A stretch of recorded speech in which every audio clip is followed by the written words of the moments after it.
Look what they've done to Star Wars. A wretched rebirth. Tolkien's rolling in his grave as they destroy Middle-earth. I was filled with grief. It was time to make a stand. These social justice story thieves have forced my hand. So I had to write to fight the hacks. I'm letting all of my rage out. I'm StoryMan-Jack.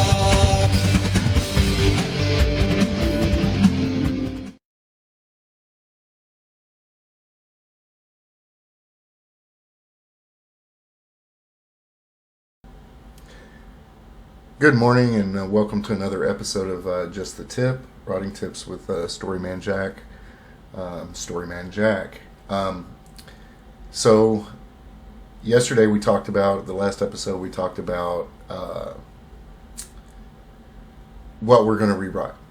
And we chose this particular story, Stasis, Fall of Angels. I may rename that, like I said, I may not. So what I'd like to do to start out with, I've got like 10 chapters, 10 episodes that are, many of which are close to an hour long. So I need to streamline this story because it gets so expansive through the ideas that I wanted. So here is the document that I started with. This will be our basis for what we're going to do. So this little quote here, I kind of made it up. There's a novel I read as a kid that had started every chapter with a quote. And so I kind of liked that. I wanted to play on it. Now, we're not going to get into the rewriting actually today. What we're going to do is we're going to make a new document.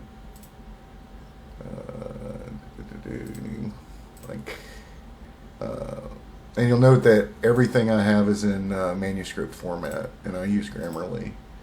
I don't pay for it though, so. And you got to be careful when you use things like that, Grammarly and things, because they speak in business format. So you're going to have to use your own toolbox that you have. I've spoken about it before. That toolbox that was given to you.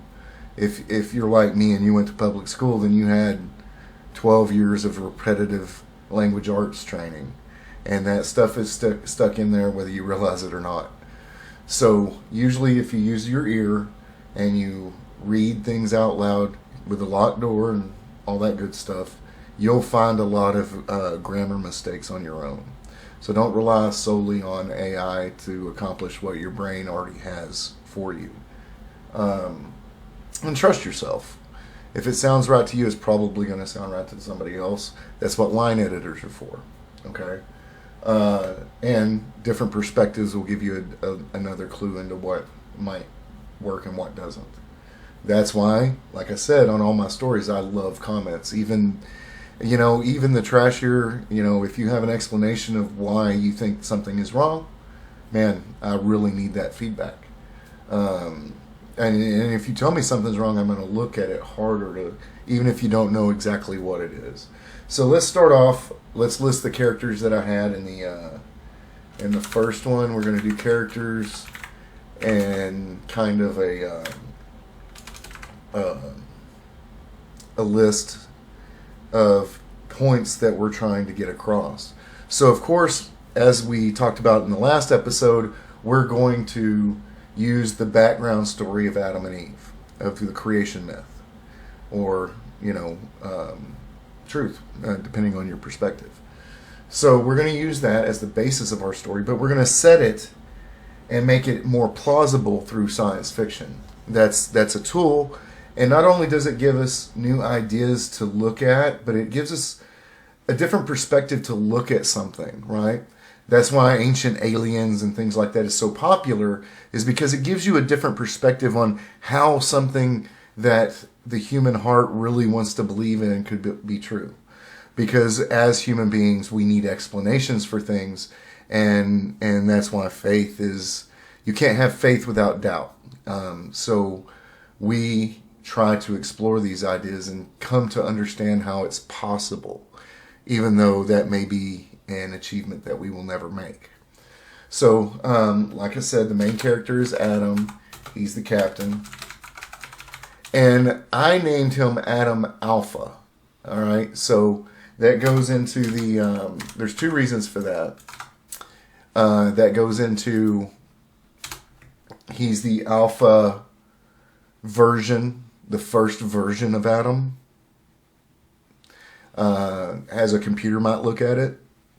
So, I mean, I've never met a quantum computing AI that could rule the world, so I wouldn't know. I can only go on a basis of make it feel like a computer, right? A computer that perhaps has a personality, but blend the aspects of the God into it so that it's an authoritarian figure who wants the best, etc., etc. And you come to the realization as this is going on that it made a lot of mistakes, as any sentient being might. Right, so we got Adam Alpha. Of course, we have to have Eve, and she is the AI computer for ship. All right, Adam and Eve, Lilith, as in most myths. I'm not a religious scholar. I've done a little bit of research. I've read my Bible, of course, because I am spiritual. I am religious, but. The myth, the common idea of this is that Lilith was the first wife of Adam, and it didn't work out, and she became the mother of demons. That's a story that's been manipulated and told, and is probably much further from the original than it used to be, than it actually is. So Lilith is Lilith Alpha.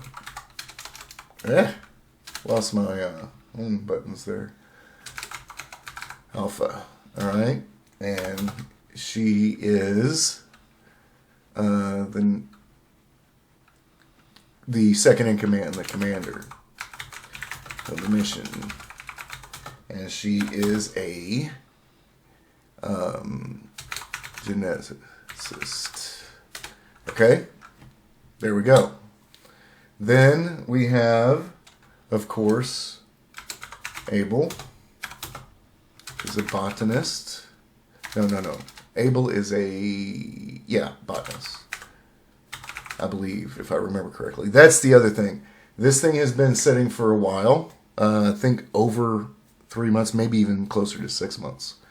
I haven't listened to it, read it, reread it, or anything. The purpose of that is to forget the story, forget the specifics. Because as the creator, you fill in blanks that you do not see are there. Because you have an intimate knowledge with the story and what you're going for. So that's important. That's why it's important to have alpha readers, beta readers, people that can tell you from an outside perspective, and to let it sit and not immerse yourself in it for a long time in order to see those holes, see those things that you can see going off into the various corners that will die, right? Because you want to be a completist, right? I want to be as completist as I can, make it as realistic and believable as I can. Therefore, I want to do it that way. Abel's the botanist, and I went through and I tried to think about what they would need, what they would need to start from scratch on a new world. Of course, Cain is an engineer.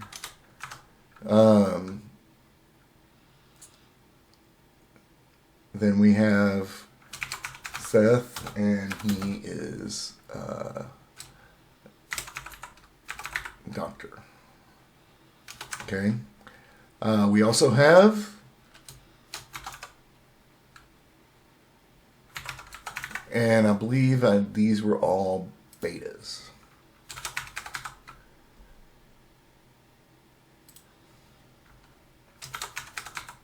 Except for Lucifer.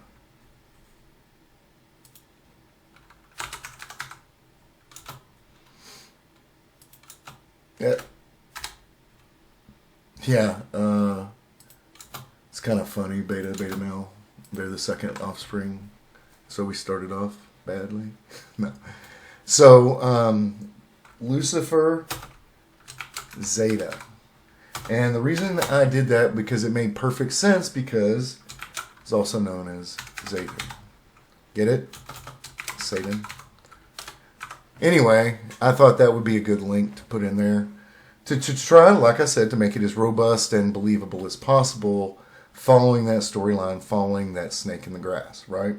So here's what happens. One, I didn't really do an intro. I did kind of a flashback thing. I believe, if I remember correctly, there was a couple of versions of this. So, Captain wakes from stasis. Now, there's something that I put in here that I kind of want to explore, but it's not a necessary thing. So I'm going to highlight this one to keep it separate from the thing. But stasis is supposed to be a complete lack of time. Like it's instantaneous from one moment to the next without anything. Now, I don't know about you, but I love the movie Pitch Black. And he dreamed, and you're not supposed to dream, that kind of thing. So they wake up with a sense of vast time passing and nightmares they do not recall. Okay? So I want to explore that a little bit. All right? From the captain's perspective, and we are going to tell this story in the beginning from the captain's perspective because that's the way it's going to go. Okay? Wakes. And this episode, we're just going to focus on this chapter, and I'm just going to do this one and understand what's going on. To find the ship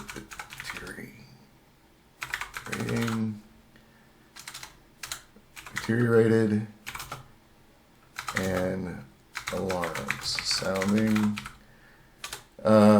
Eve AI. Oh, I forgot a character. Eden. All right.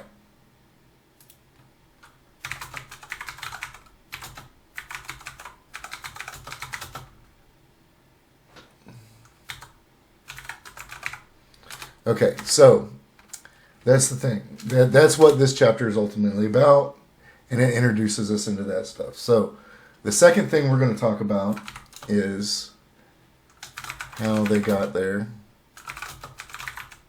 and that's the story, the AI sent them to try colonizing, not just colonizing, but finding a compatible world.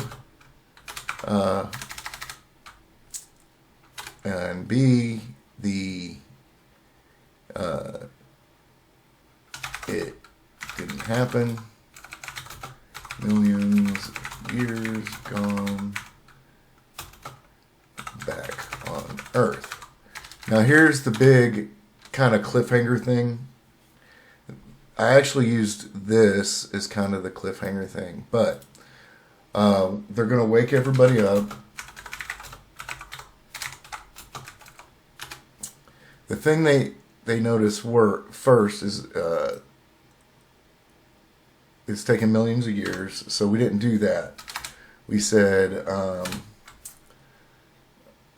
planet Earth-like, but has rings. It has 3 moons, I believe, and it has strange energies. Now, so the thing about using the science fiction format genre to do this, couldn't find compatible world, so back home. All right. Something happened. So, as this is a technology thing, it gives you, because this is set far in the future, it gives you a vast, only your imagination can limit you. And that being said, you have to make it believable, right? So, that's where our limit is on our imagination, is believability. So you have to explain these technologies and how they exist and what came to them. Now, you can make some of that stuff up, but you've got to make it believable. So there has to be some truth behind this, and this is where research comes in. I did a little bit. We'll do a little bit more. But basically, as we get into it, the story goes. And we'll have the AI character, the father, be able to tell them Days Machina, what happened, why their world is changed, and what it is. So there's that. But that's where we started, and that's what this chapter is really about. So the AI did something after they left that changed the world. Gave it rings, gave it a couple more moons, and there is energies there. And you know, you can use whatever format you want to. I just like to compartmentalize and structure what I'm doing. Not that I like to plot, but because if I don't, I draw outside the lines a lot, and sometimes that's good, but sometimes it leads to problems, which is what happened with this story in the end. I believe it's a really great idea. Everybody I've spoken with about it really likes the idea, so that's why we're going to rewrite it. This kind of went a little long, but you get the idea of where we're going. In the next episode, we're going to actually start rewriting, and hopefully we can get that done. We'll have 3 or 4 episodes, and then we'll actually have the story next week. So please, if you enjoyed this, if you have questions or comments, please leave them below. If you're not subscribed, please think of doing so and share it on all media and social websites. Again, thank you very much for joining us. And remember, your life is your story, and try to make it a great one. Good day.